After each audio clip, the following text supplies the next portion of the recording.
जी तो बच्चों, अब हम स्टार्ट करते हैं चैप्टर नंबर 5 का पहला लॉन्ग इम्पोर्टेंट। पीछे जो हमने टॉपिक पढ़े हैं चार, वो चारों के चारों शॉर्ट के लिए इम्पोर्टेंट थे। तो अब ये जो टॉपिक है सेंट्रीपिटल फोर्स, ये लॉन्ग के लिए बहुत ही ज़्यादा इम्पोर्टेंट है, काफ़ी दफ़ा पेपर में आ चुका है। तो सेंट्रीपिटल फोर्स की अगर बात की जाए, सेंट्रीपिटल फोर्स बज़ाते खुद कोई फ़ोर्स नहीं है। हम मुख्तलिफ़ सिचुएशंस में मुख्तलिफ़ फोर्सेस को सेंट्रीपिटल फोर्सेस का नाम देते हैं।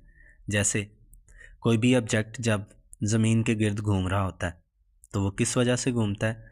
Due to gravitational force. और हमने ये भी पढ़ा हुआ है सेंट्रीपिटल फोर्स की डिफ़ाइन में, जब एक ऑब्जेक्ट लीनियर पाथ में मूव कर रहा होता है, जैसे ये एक वैन है स्ट्रेट पाथ में मूव कर रही है, इसकी लीनियर मोशन है। लेकिन जब ये सर्कुलर पाथ में मूव करने लग जाए तो हम कहते हैं सेंट्रीपिटल फोर्स की वजह से ये सर्कुलर पाथ में मूव कर रही है।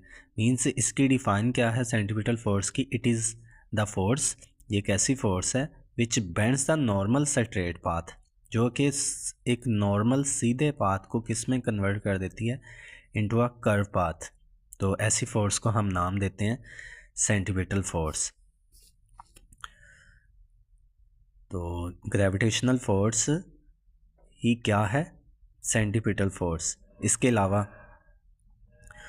जब हम बात कर रहे होते हैं चार्जेस की, तो जब चार्जेस कर्व पाथ बनाते हैं वो भी सेंट्रीपिटल फोर्स की वजह से है। इसके अलावा आप लोगों ने टेंशन की फोर्स पढ़ी हुई है। जब हम एक रस्सी से पत्थर का टुकड़ा एक बांध के सर्कुलर पाथ में घुमाते हैं, वो टेंशन की फोर्स होती है। लेकिन उसी टेंशन की फोर्स को हम क्या नाम देते हैं? उसी टेंशन की फोर्स को हम सेंट्रीपिटल फोर्स का नाम दे देते हैं। तो यहाँ पे एक ऑब्जेक्ट है जो कि सर्कुलर पाथ में मूव कर रहा है और उसकी यूनिफॉर्म सर्कुलर मोशन है। मींस हर लम्हे जो वेलोसिटी है उसकी डायरेक्शन तो चेंज हो रही है, लेकिन उसकी जो मोशन है वो यूनिफॉर्म सर्कुलर मोशन है। तो इसलिए हम यहाँ पे जो v का मैग्नीट्यूड है, मींस वेलोसिटी का मैग्नीट्यूड, उसको हम कांस्टेंट ट्रीट करेंगे। अब क्योंकि हर लम्हे डायरेक्शन चेंज हो रही है, तो जब किसी भी बॉडी की डायरेक्शन चेंज होती है उसमें क्या प्रोड्यूस हो जाता है? एक्सेलरेशन। क्योंकि वेलोसिटी दो चीज़ों पर डिपेंड करती है, मैग्नीट्यूड पे और डायरेक्शन पे। भले ही यहाँ पे मैग्नीट्यूड चेंज नहीं हो रही, हम कांस्टेंट ट्रीट कर रहे हैं उसे, लेकिन हर लम्हे डायरेक्शन तो चेंज हो रही है, जिसकी वजह से क्या होगा? टेंजेंशियल वेलोसिटी में चेंज आने की वजह से। अब टेंजेंशियल वेलोसिटी क्या होती है? जब कोई भी बॉडी सर्कुलर पाथ में मूव कर रही होती है, उसके टेंजेंट 90 के एंगल पे जो वेलोसिटी आ रही होती है उसको हम टेंजेंशियल वेलोसिटी कहते हैं। तो इसी वेलोसिटी में चेंज की वजह से एक्सेलरेशन प्रोड्यूस होता है, जिसको हम ऑलरेडी पढ़ चुके हैं, A is equal to delta we over delta T. और साथ ही साथ हमने ये भी पढ़ा हुआ है, जब कोई भी बॉडी मूव कर रही होती है तो उसका हम डिस्टेंस फाइंड कर सकते हैं इस formula s is equal to v t से। यहाँ से हमें एस की वैल्यू डेल्टा टी की वैल्यू अगर निकालनी है तो ये वी मल्टीप्लाई हो रहा था, दूसरी साइड पे जाके हो जाएगा डिवाइड। तो इक्वेशन नंबर 1 जो है, इसमें डेल्टा टी की हम ये वैल्यू पुट कर देंगे जब एस ओवर वी, तो हमारे पास रिलेशन आ जाएगा delta v as it is, और इस डेल्टा टी की जगह एस ओवर वी। नेक्स्ट हम ये कंसिडर करते हैं ट्राइंगल। सर्कुलर पाथ में जब एक ऑब्जेक्ट मूव कर रहा है तो ये दो रेडियाई जो हैं, इनके दरमियान में ये बनने वाला एंगल थीटा है, और यहाँ पॉइंट ए से बी तक वेलोसिटी का जो चेंज आएगा इसको हमने सेपरेट लिख लिया। आप लोगों ने पढ़ा हुआ है साइन थीटा इक्वल होता है परपेंडिकुलर ओवर हाइपोटेन्यूज के।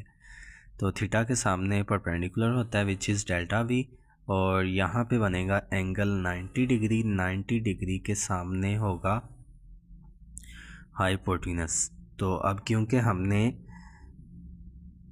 वेलोसिटी को यूनिफॉर्म कंसीडर किया हुआ है, तो जितनी ए पॉइंट पे वेलोसिटी होगी v1 उतनी ही ए बी पे होगी v2, इसलिए हमने इसको v ही कंसीडर कर लिया। तो हाइपोटेन्यूज बन गया v।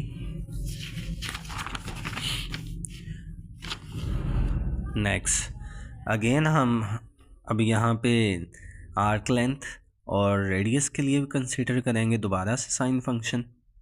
थीटा के सामने परपेंडिकुलर विच इज़ एस और 90 के एंगल के सामने है हाइपोटेनस विच इज़ आर। तो sine theta is equal to s over r. पीछे जो हमने इक्वेशन नंबर 4 निकाली है, sine theta is equal to delta we over v, इसकी जो राइट हैंड साइड है इक्वल आ जाएगी इक्वेशन नंबर 5 की राइट हैंड साइड के, s over r is equal to delta we over v. तो यहाँ पे जो v डिवाइड हो रहा है दूसरी साइड पे जाके मल्टीप्लाई हो गया s ओवर r से। Put equation number 6 in equation number 3। जो पीछे हमने एक्सेलरेशन की इक्वेशन निकाली, ये वाली इक्वेशन नंबर 3, इसमें हम वैल्यू पुट कर देंगे। तो जब ये वाली डेल्टा v की वैल्यू हम वहाँ करेंगे पुट, तो सेंटीपिटल एक्सेलरेशन AC इक्वल आ जाएगा s over r into v divided by s। तो ये वाला s इस s से कैंसिल हो जाएगा, ये v जो डिवाइड हो रहा है ऊपर जाके मल्टीप्लाई हुआ, तो v square over r using Newton second law of motion जो कि हमने पढ़ा हुआ है, F is equal to ma होता है फॉर सेंटीपिटल फोर्स, इसको हम FC कह देंगे। और जो सेंटीपिटल फोर्स है वो सेंटीपिटल एक्सेलरेशन की वजह से प्रोड्यूस होती है, तो इसलिए मैंने यहाँ AC लिख दिया।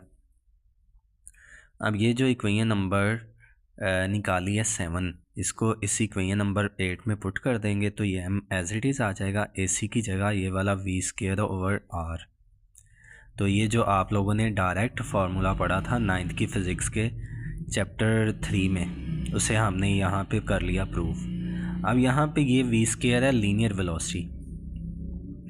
हमें तो पता है जब ऑब्जेक्ट सर्कुलर पाथ में मूव कर रहा होता है उसकी एंगुलर वेलोसिटी होती है, तो फिर v is equal to r omega होता है, क्योंकि तो इस v की जगह लीनियर वेलोसिटी की जगह हम r ओमेगा पुट कर देंगे ऊपर, क्योंकि स्क्वायर है v का, तो r ओमेगा होल स्क्वायर आ जाएगा।